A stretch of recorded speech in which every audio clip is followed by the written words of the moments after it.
You know why I think people can trust you?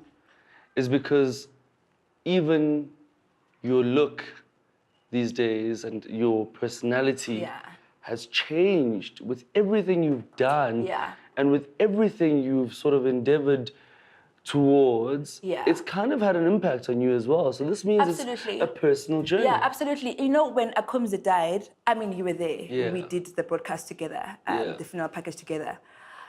It just rearranged my life. And I'm going to cry, and I'm not going to cry. Don't cry. It's fine. It just rearranged my life, just how I think of... No, Akumza actually wrote my my training essay resignation letter because he really wanted me to go work for Urban Brew. Yes. And one of the things that he said to me before he died was that after WTF, there is no way I am going to work for any other production company. And he used to reference you to me all the time to say, he used to say to me all the time, you see what Legend is doing? There is no reason why after WTF you can't do that. Sure. Yeah, it's good. And after the funeral and after we wrapped the crew, I could literally feel my life shifting.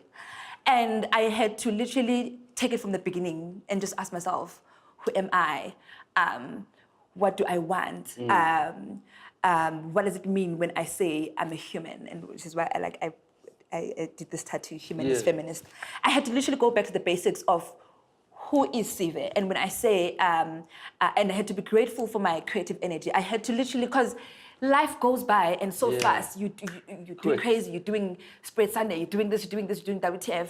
And you don't take time to be grateful even for the creative energies, the energies that give you this creativity. And my mind is always, I'm always thinking of ideas, thinking images. And I had to be intentional with the rest of my life because now I knew that it could be taken at any point. And I'm in a quest to just like prove to myself all the things that I know, prove all the things that I say I am. I just want to, I'm seeking to express the highest and most authentic expression of who I am as a creative, as a brother, as a sister, as a philanthropist. It's just to put it to the next level and to be intentional and to be impactful as well. We all need to be, and I always say, you know, like, I'm in my home, you know, and if you walk upstairs, there's like candles, there's a room dedicated to just the appreciation of who I am, where I come from, where I'm going, all these things, and then the creative energy. Yeah. Because an idea almost walks into your life, and usually, and you know, I think I share this with everyone, is that if I'm jogging or in my gym or I'm in the middle of a meeting and I have this great idea, I almost speak to the idea and say, please can you visit me later in case I don't have anything to, you know, to write you down. I can't even remember you in this situation. So I'm grateful, God, for granting me this opportunity. But you can see that I'm in a situation and I'm paying attention. Yeah. But may it visit me later. Yeah. May I know this again when I'm in a position to act on it. Yeah. May I be able to tap into my creative energy without struggling. Again and again and again. Because publishing late night talk shows that are 48 minutes, content heavy, you are always running with ideas. How can you do this content? How can you make it different? How can you have to be grateful for that energy because it's not easy for everyone to be able to tap into their creative energy. It's not easy at all. And we are blessed to be able to be given any kind of content and can be able to produce it and relate to the audience in ways that can inform them, educate them, change their minds. It's a big responsibility that we can't take for granted as creatives. It's spiritual. That's why I remember I resigned from Urban Brew and they asked me to stay a little longer just to finish a few things and I was starting to get creative blocks. And that's when I knew that if I'm gonna get creative blocks, that's my secret. Yeah, it's time to go. It's really time to go. And I guess where I am right now, I'm just pregnant, man. Like I'm just pregnant, and I've been feeling for a while that I'm pregnant. So are we losing and you in we the industry? No, definitely not. Okay. Definitely not. So you're Actually, playing in the industry? Baby is, I can reveal the name even. Okay. Her name is Black Rose Factory. Amazing. So Black a Rose company. Factory. Yeah. A company. Yeah. We're producing? Yeah, we are producing. We're a small boutique content solutions company for multimedia platforms. So I'm sure a lot of people are very surprised because, you know, you're one of the go-to people for these shows. Absolutely. I'm sure a lot of people are inspired, and I'm sure that we too have another opportunity in you. Talk to me about Credible. You've been involved in that. I think that it's very important for us to sort of figure out a way of working with each other. Yeah. And, you know, I know Credible through you. Yeah. What is that, and how are you involved? Are you involved, Yeah, or are you a friend? I am where I am because of people who believed in me, and I am where I am because of collaborations and just like people saying, Sive, we know you can do this, come produce for the awards. Sive, we know you can do this, come do Fashion Miss Gospel.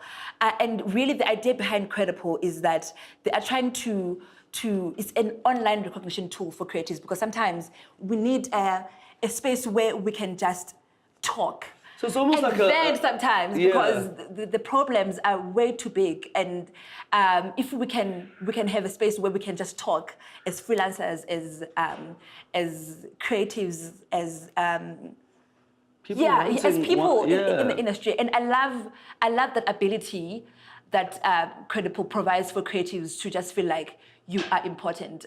Your personal brand is important. And I mean, if you sign up on Credible, all your digital identities are there. You've got your Instagram, you've got your YouTube, you've got you can post everything your there. Show reels, your show all reel that is stuff. there. Yeah. So this year we are in talks of Black Rose Factory taking control of the content that goes into the site and into the tool.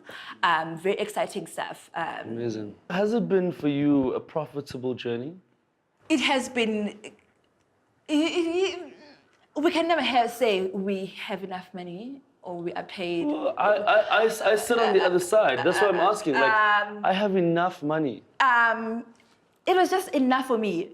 Let me tell you, when I left Crazy and I went to produce Real Talk, for the first time I got asked, what's your rate? And I remember leaving the office at Stain City, calling my best friend Sulu on Sam. I don't understand why I've produced for TV for so long and I've never thought of a rate.